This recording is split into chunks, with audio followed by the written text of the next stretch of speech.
여러분 안녕하십니까? KBS 뉴스입니다.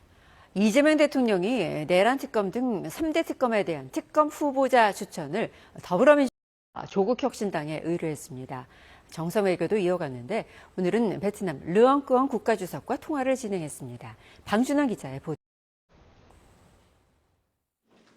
이재명 대통령이 내란 특검, 김건희 특검, 순직 해병 특검 등 3대 특검에 대한 특검 후보자 추천을 의뢰했습니다. 앞서 우원식 국회의장은 어제 3대 특검 법안에 대한 특검 임명을 이 대통령에 요청했습니다. 사건을 수사할 특별검사를 임명하기 위해 더불어민주당과 조국혁신당에 각각 특별검사 후보자 추천을 의뢰했습니다. 민주당과 혁신당이 특검 후보를 추천하면 이 대통령은 추천을 받은 날로부터 3일 이내에 특검을 임명하게 됩니다. 국민의힘에는 추천권이 없습니다.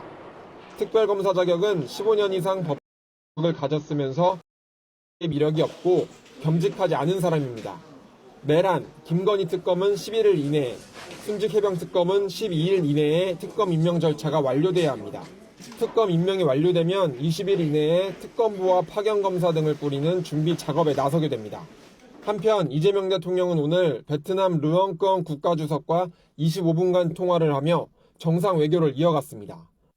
앞으로도 한 베트남 포괄적 전략 동반자 관계를 더욱 발전시켜 나갈 수 있도록 끄엉 주석과 긴밀히 협력해 나가기를 희망한다며 끄엉 주석은 이 대통령의 베트남 방문을 초청했고 이 대통령은 베트남을 방문해 양국 발전을 위한 심도 있는 논의를 갖기를 고대한다고 답했습니다.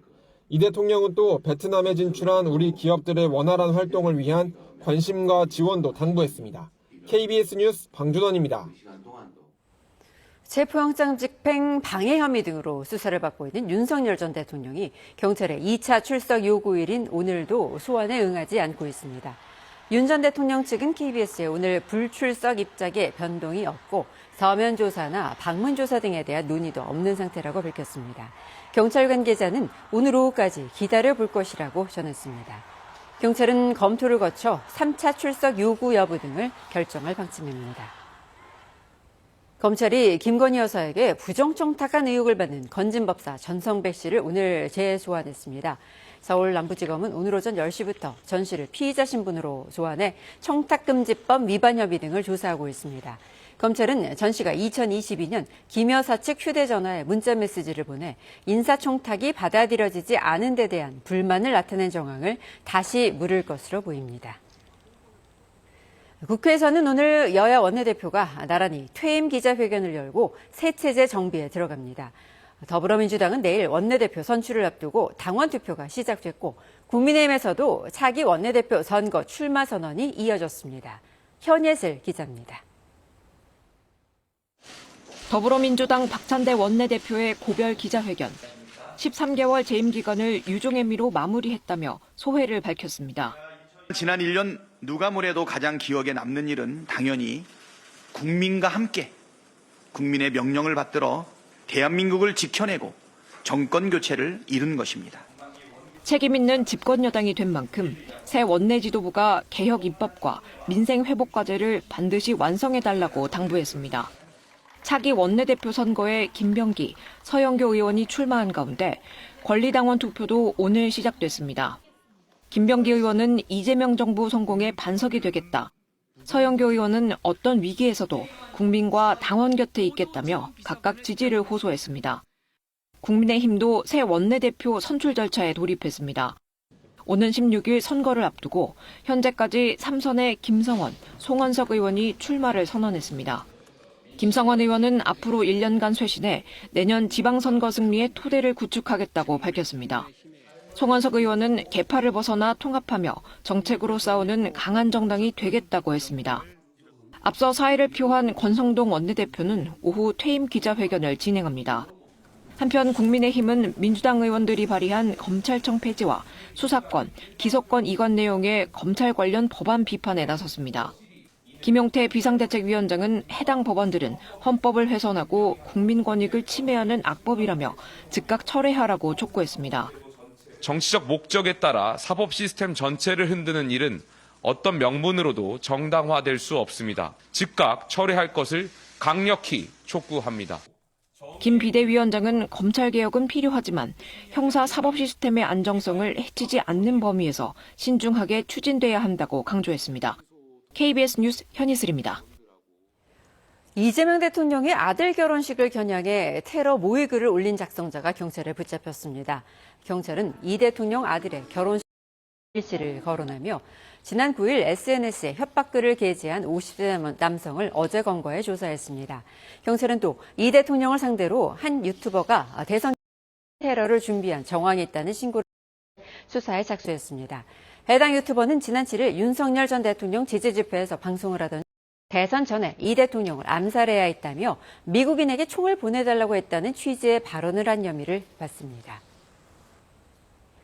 우리 군이 북한 대남 소음 방송이 더 이상 들리지 않는다고 확인했습니다.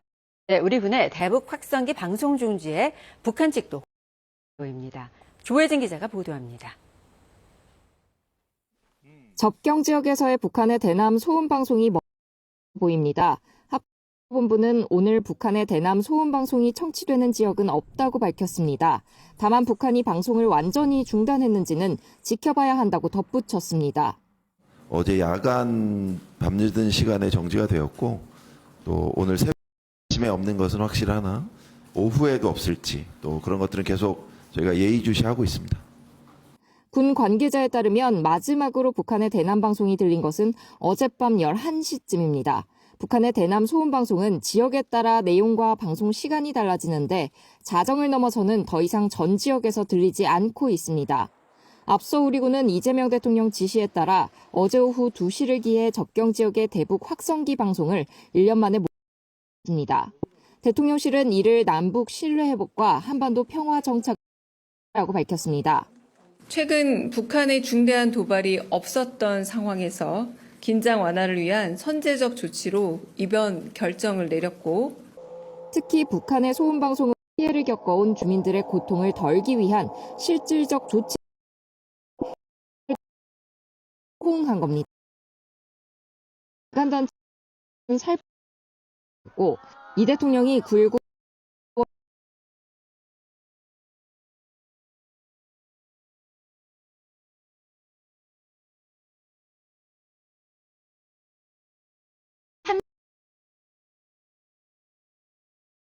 기온이 더 높, 기온이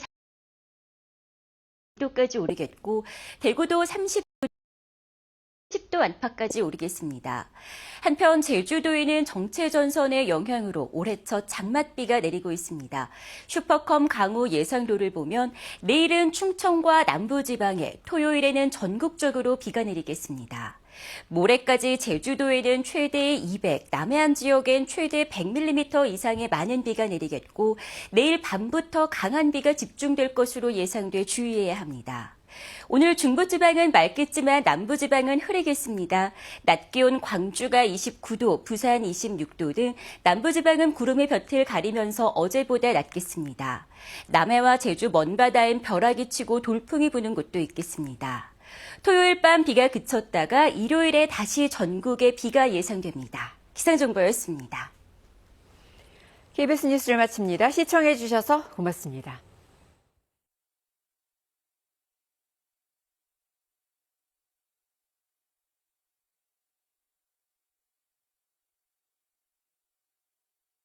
놀이터에서 놀아요. 내려놓기, 가방, 줄넘기, 장난감은 놀이기구에 끼어 다칠 수 있어요. 확인하기, 놀이기구를 이용할 수 있는 나이와 키에 맞는지 확인하고 맞지 않다면 이용하지 않아요. 올라가지 않거나 놀이기구의 지붕에 오르면 두 손으로 꼭 잡기, 한 손으로 매달리거나 잡으면 다칠 수 있어요. 올여름 우리말 겨루기가 여름방학 특집으로